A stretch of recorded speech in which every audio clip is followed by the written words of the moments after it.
সামনে যাও না।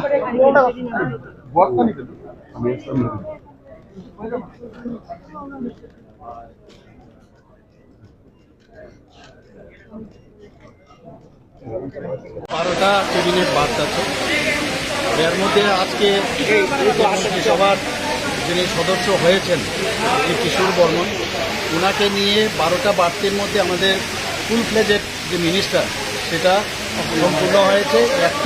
একটা বার্তে আমাদের MOS আছে।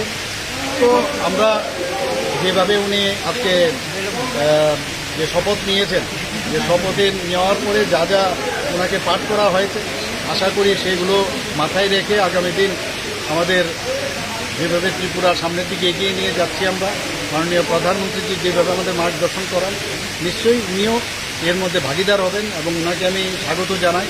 এবং আগামী দিন আমরা সবাই মিলে ত্রিপুরাকে, যেটা আমরা বলি এক ত্রিপুরা শ্রেষ্ঠ ত্রিপুরা, সেটা নিশ্চয়ই আমরা মন্ত্রী কি কি দপ্তর দেওয়া হবে সেই বিষয়ে কি কোনো আলোচনা হয়েছে? সে পরে দেখা যাবে। এখন শপথ নিল, কবে হবে? হয়ে যাবে দপ্তর যখন হবে তখনই বলবো।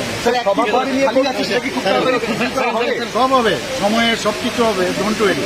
আর সভাপতি নিয়ে কিছু বলবেন, মানে দলের সভাপতি কোন, মানে এখন সময়ে কথা হবে, সময়ে সব, মানে টাইম উইল স্পিক ইটস। না, অন্য রাজ্যে সভাপতি ঘোষণা হয়ে গেছে, ত্রিপুরায় এখনো ঘোষণা হচ্ছে না, না। এরকম কোনো বিষয় না। এক এক জায়গায় এক এক রকম অবস্থান থাকে, এক এক জায়গায় যে আমাদের প্রক্রিয়া থাকে। ভারতীয় জনতা পার্টি যে আমাদের যে পার্টি, মানে আপনারা জানেন খুব ডিসিপ্লিন পার্টি, এবং সেই অনুযায়ী ওনারা চিন্তা ভাবনা করে যখন যে কথা আমাদের কাছে আসবে, নিশ্চয়ই আমরা সেইভাবে কথা বলতে পারবো।